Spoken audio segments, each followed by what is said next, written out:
Speaking of trapped, save our souls. Can a photograph steal what is no longer there? Oh, no, you didn't. You did it. That's right. It's a segue into our next subject, talking about what we were talking about in the last podcast of trapping your soul in a picture. Can a picture steal my soul? Well, let's see. Can it get lost in rock and roll Soul. and drift away? Parentheses, noun. The spiritual or immaterial part of a human being or animal regarded as immortal. 2. A person's moral or emotional nature of sense of identity. That's the soul, maybe. Currently, we live in a camera culture. What used to be a big box perched atop a hefty tripod is now a pinhole in the back of our cell phone, or perched in a waterproof case atop our ski helmets. Let's talk about that GoPro. Cameras are everywhere, capturing nearly every moment of our lives. My cat is made of cameras. It looks at me funny. Look at this picture. It's like, I like this. It's like it's got like hands. It's take a picture with a phone. It's got some crazy hair. A Dave Barnes illustration. It's going to like Google. It's like a symbol for Google. I don't know what Flickr is, but whatever that is. That's Facebook. That's Bing. Twitter. That's Q. What is a Q website? Is that a Google thing? Know. Is that Instant Messenger down there? That's Google. No, look. Where? Bottom right, Instant Messenger. This? Wow. Yes. That's not even a thing anymore. MSN? You don't have a MSN Hotmail account? I mean, I did originally, like maybe 11 years ago. Pretty sure it doesn't work anymore. I checked an old Hotmail account recently. It was just like full of like people threatening me. He's like, I know your password. You better do this or I'm gonna like hack you. It's like years ago. I was like, yeah. Where are you? Are you gonna hack me? Oh, looks like you didn't. He's still waiting for a reply. He's still there. Yeah, we'll get there soon. Just gotta wait for them to open the email. That's right. Don't want to be rude. Be patient. By Crease Men's Bridge. Yeah, and this is like, what website is this? This is Mountain Life Media. .ca. Yeah. Okay. It wasn't always so. We used to think cameras could steal our souls. No way. Cultures around the globe used to avoid being photographed. Native war leader Crazy Horse would not allow anyone to take his picture, not even at his own funeral. Ancient Egyptian and Greek cultures believed our reflections were an outward projection of our souls staring back at us. The superstition about breaking a mirror and suffering 7 years bad luck derives from this. If your reflection is broken, a piece of your soul is lost. I heard Crazy Horse was a very calm guy. What? Very, very calm. I've never heard of Crazy Horse. Native war leader, Crazy Horse, man. He was a very peaceful leader. What did he do? I don't know. Tell me what you know about him. I think maybe his horse was crazy. Well, okay, that's all I could. That's all I could think of. He led a tribe, but he himself was a horse. You know, that'd be even better. Yeah. The leader, like, is a horse. He spoke in Morse code by clomping his hoof down. Yeah, he counts. He was like, very Sir, cool. What should we do? Should we invade their lands with number 1? Or should we have peace with number 2? And then he looks at them for a second, and then he does, 2 trots. He's like, okay, peace it is. He's like, oh man, that horse is crazy. What if it was the other way around? It's like, should we kill them with war for 2 clops or peace with 1? He clops once and everyone sighs and second clops. Oh, are you sure, sir? And he just neighs at them aggressively. Many Central American churches forbid photography within their walls. The tradition stems from the Mayans' beliefs that when we pray to the saints, our ancestors, our souls will travel to them. A camera may prevent those parts of our souls from returning back. Those cultures. The Mayans didn't have cameras. Wait, what? Mayans? It stemmed from that, but they themselves didn't have cameras. It stems from their beliefs. Someone else thought, cameras though. Yeah. Later on.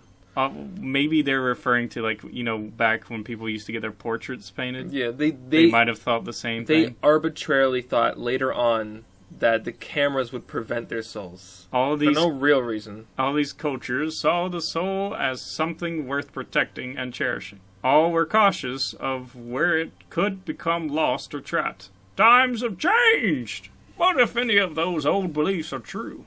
Are we now truly all soulless? Perhaps it is a different problem now. We send selfies to each other on our phones to capture all the most exciting recreational moments of our day via helmet cam. We witness the most important moments of our human lives, the birth of a child, the wedding of two friends, a Beastie Boys concert. How old is this person? Through an NSYNC concert. Yeah, Elvis, right? Oh. I took my camera flip phone with new camera function, Oh, and I my. took a picture. Wow. A 114p picture of an That's NSYNC concert. Crazy HD. Through the 3x2 LCD screens of our phones, our point and shoots, we can upload all these cherished moments and ideas and pictures of our lunch to the internet and attempts to convince the rest of the world that we have value. We exist. Big Brother is not watching. He is us. Cameras don't steal our souls. We give them away freely. I took my giant photography camera to the Beatles concert.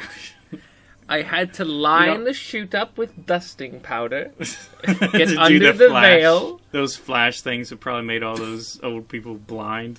I mean, someone died from that. But you know, back when they used to do paintings, like if somebody did a portrait of you, a lot of times it wasn't exactly how you looked. It was how the artist like kind of portrayed you. And I think some of them, like, they asked them to redo portraits if they didn't think it showed them in a great light. They really should have done quick sketches first. I imagine that they did that. It's like, here's a sketch of what I'm going to paint. And like, okay, yeah, I wish that the artists would have done like a quick sketch of what they actually look like, and then would it ended up being the way they wanted it. It's like that trope where like someone's painting someone else, and then they turn it around, and the painting's like an abstract piece. Paint me like one of your French girls. What is that? What is those bunch of triangles? Oh, that's your face. It's like they never noticed their face was shaped like a triangle. In reality, they look at the mirror, it's like, what am I? Oh, God. What have I become? But what about those photos that leave us speechless, breathless, or bring tears to our eyes? What of those simple pictures holding worlds of emotion? The essence of photography is documenting the feeling in a single moment, freeze-framing the symbiotic interaction of two or more things. Maybe a picture can steal soul, and maybe too many pictures can give your soul away.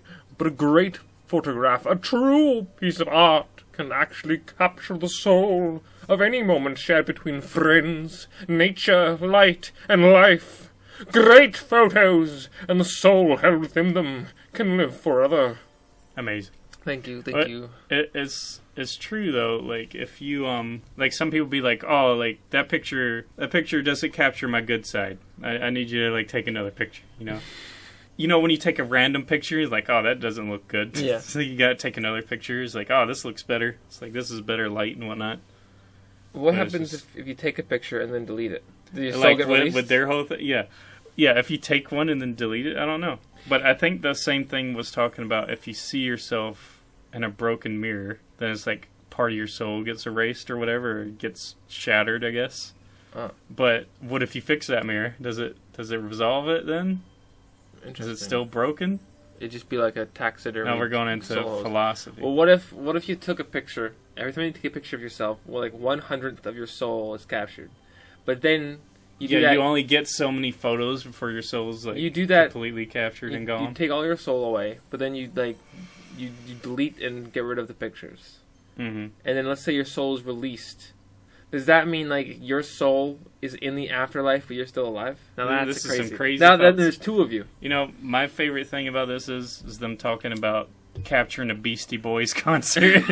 Oh, that Beastie Boys concert. When was this written? Can we see? Oh, wait, it says it right there. 2016. That's when it was written. Where do you see that?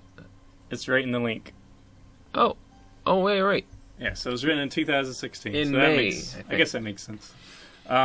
Beastie Boys. So what was your favorite part of this, Sir Goose? What was your favorite? What intrigued you about the whole capturing your soul thing? Do you believe it? Like, no, I don't believe it. What do you take from this? Why do you think they thought this? Without saying what I truly believe here, let's say that the soul is a real energy. Mm-hmm. Photographs I don't think have anything to do with capturing a soul. I think maybe if you like injected yourself with a syringe and then took a photo of your insides, maybe, maybe. But it's just imprinting light on paper, so I don't think. Yeah. In that case, anyone who looks at me is stealing my soul. Well, I always think it's crazy too. Like when you, like, let's say like you're outside and you're looking at the moon. It's like, oh, that's beautiful. I want to take a picture of that. And you take out like your phone and you take a picture of it and it looks like shit. It's like you can't. It's like with your eyes you can see it's like huge. It's like almost like like in your perception it's like it's covering the entire sky. But then like when you take a picture of it, it's just like a tiny little blurry circle.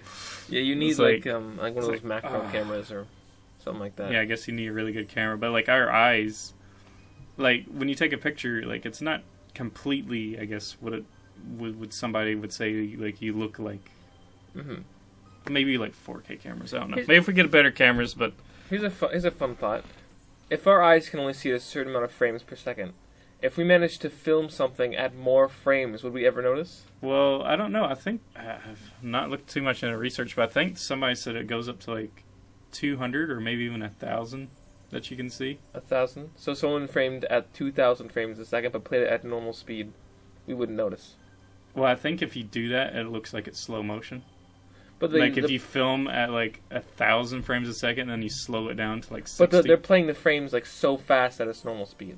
Yeah, maybe. We would only Apparently, see a lot of people freaked out because like movies are almost always shown in like I think 26 or 30 frames a second, but the Avatar movie was shown in 60, and so many people thought it was so realistic they thought it was a real place. Oh my god!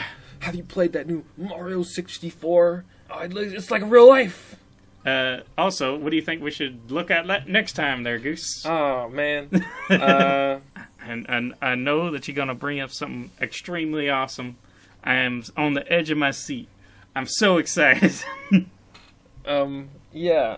Let me just looking around the room for ideas. It reminds me of like the episode of Family Guy when they ask him his name and he's trying to come up with a fake name, and he sees like a P and he says P and he sees somebody crying and he says tear, and then he sees like a griffin. It's like Griffin. It's like Peter Griffin. He's like, oh shit.